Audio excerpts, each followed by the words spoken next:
Hi BookTube, thought I'd check in, let you know what I've been reading lately. It's been a few weeks since my last video. Unfortunately, I've just been very busy. I've been reading a great deal, but I'm starting to pick up the pace again. And I have started a new novel. I've been reading a new novel, which is quite exciting. So I'll talk about that now. That's The Wolves of Eternity by Carl Ove Knausgaard. Where to begin? Firstly, I've never read this author before. So I've not read my struggle books, I've not read any of his novels, I've not read his seasonal quartet thing. So I'm going into this completely fresh. Um, Secondly, this is supposedly the second novel in what seems to be a sort of novel cycle, sort of like the seasonal quartet stuff. But yeah, so what the first thing I did was to make sure, okay, do I have to have read um, that first novel to be able to read this novel? And judging by just the general plot of that one and the character names, there seemed to be no similarities that I could see. So perhaps they're just connected by themes. I'm not really sure. So I was able to dive into this, and it clearly is a novel on its own terms. Um, why it's called The Wolves of Eternity, I've not really thought about until now. I I can't see any how that has any bearing on the story at all. It's not, and it's a good title. I like it. It's a grandiose title. Although the book is not really about time or wolves, so I'm not really sure what that's about. It is a long novel. It's about 800 pages. I'm about 500 pages in it, but it's not really because it's very light reading.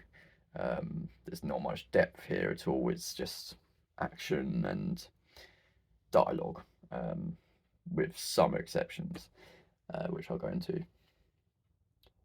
Um, so first of all, I was sort of surprised. It wasn't really what I was expecting. I'm not really sure what I was expecting, to be honest. Um, but as I say, it is light reading. It essentially is about a 19-year-old young man in Norway in the 80s, comes back from his national service as a cook in the Navy. He moves back in with his mum. His dad died when he was younger. That plays as a key part of the story later on. And he's got a younger brother who's about 12.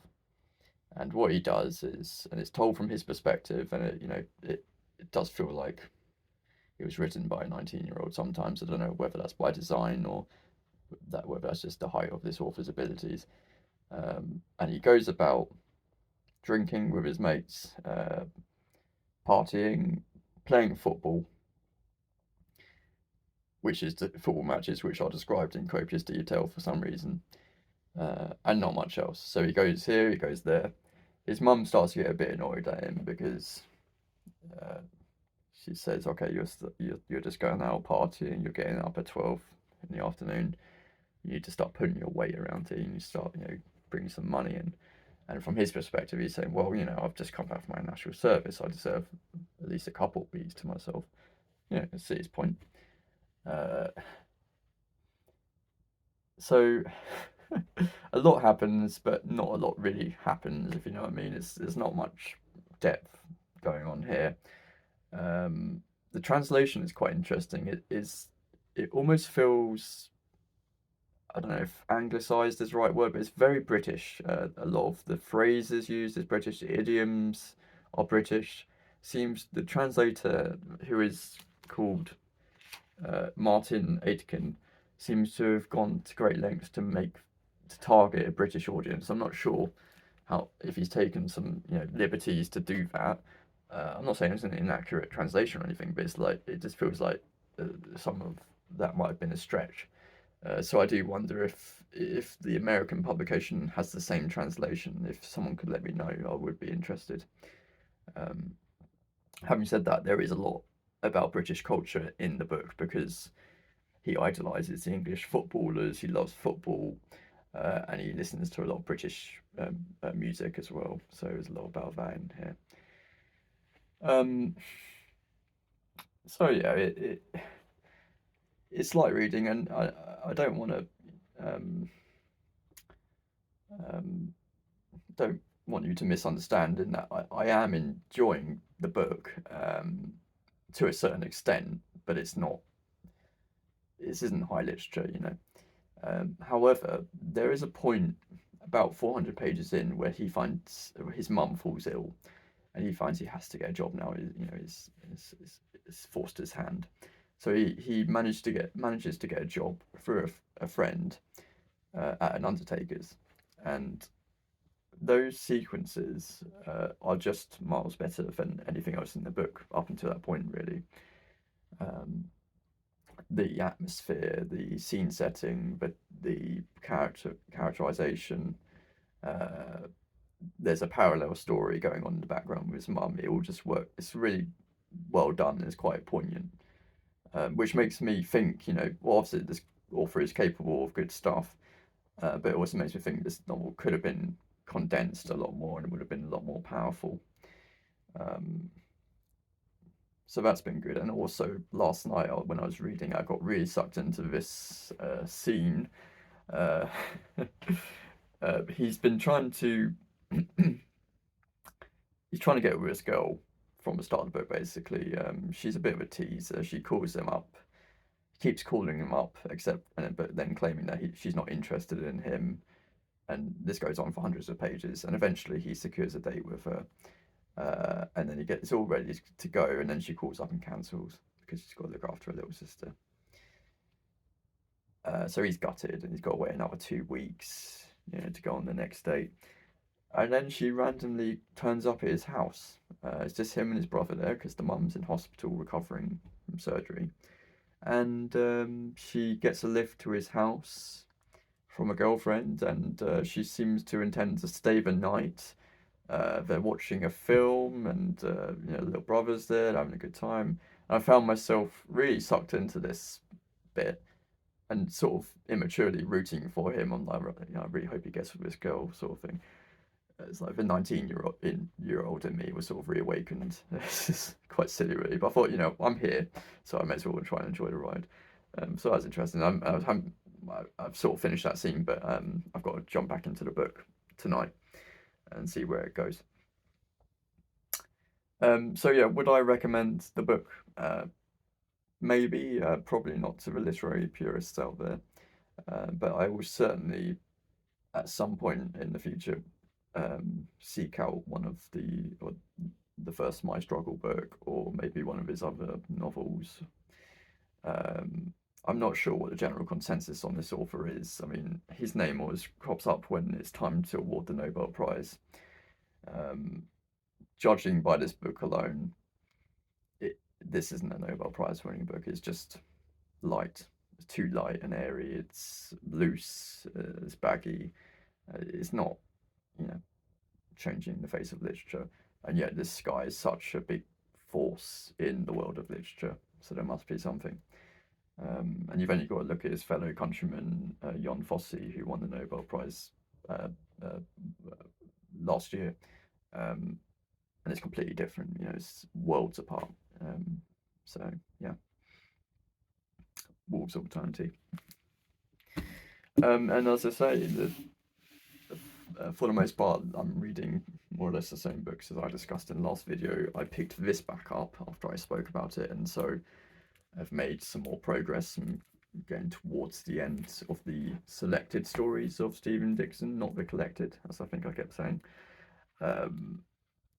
published in the early 90s. I do really enjoy this author. There are occasions where I feel like he does tend to alienate the reader. He goes off on his little gimmicks and he plays his little games. He does this repetitive stuff. And I have to confess, there have been a few stories where I've actually just given up and just skipped through to the end, or skimmed through to the end, and then moved on to the next story. I think the old me would never have done that, but I think, you know, the new me has done that. So life's too short. When when you've read 15 pages of a short story and you're just not enjoying it in the slightest, and it's just annoying you a little bit, you don't really need to read the next 15 pages. Maybe if it's an author you're not familiar with, and yes, fine. But when you know what he's doing, you know where it's going, and I'm familiar with this author now, I don't really need to do that. So. But for the most part, I really do enjoy this author. It's very funny. That is the main selling point, really, of the author, and that's why one of the reasons I bought this book, because I mentioned one of his novels, one of his later novels, which I read earlier this year, which really was very funny, funnier possibly than anything in this book, but only because it was so outrageously funny. It's not a fair comparison. But yeah, some a little bit offbeat. But just to give you a couple of examples of some of the setups. In one story, a man is having a good day. He's walking in a city and he sees a homeless man begging, and he decides, what, I could spare some loose change. So he gives the homeless man some loose change, and as he walks away, he realizes he's accidentally given him his pocket watch. So he goes back and says, "I'm sorry, I made a mistake. I didn't mean to give you that. Can I have that back?" And of course, the homeless man says, "No, you gave that to me. It's mine now." And the man says, "Yes, but it was a mistake. It's my watch. I need it back." And then this argument ensues, and then a crowd gathers, and then a police officer gets involved, and that, that's how the story progresses. It's really funny. It's sort of thing you might see in like an episode of Seinfeld or something. In another story, a planetarium blows up for some reason. I can't remember if it's ever explained. And leaving a group of a class of school children trapped in the basement. When you might think, well, that's not very funny, and it's not, but he makes it funny because a man and the firefighters come to rescue them. They're digging a hole through the debris or whatever, and as the hole gets wider, eventually he sees through the hole a moustache and then a man's eyes. Uh, uh, and it's the teacher of the children, and they've made contact with them. And then as they start to dig the hole wider and wider, they said, "Right, great, the hole's wide enough now to let the smallest of the children up if you want to start sending them up." And the school teacher says, "No." He says, "I'm not sending anyone up. I refuse to send anyone up until you've made the hole big enough for everyone to fit through, including myself, because I'm the biggest person down here by far, and I know I'll be the last one down here if I start sending people up now." Which is really quite funny. And eventually he starts to let some people through, but only to appease them. And then he says, "Well, I've got to keep some people down here now, because now you know what horrible human being I am, so you'll definitely not dig hard enough for me to get up as well."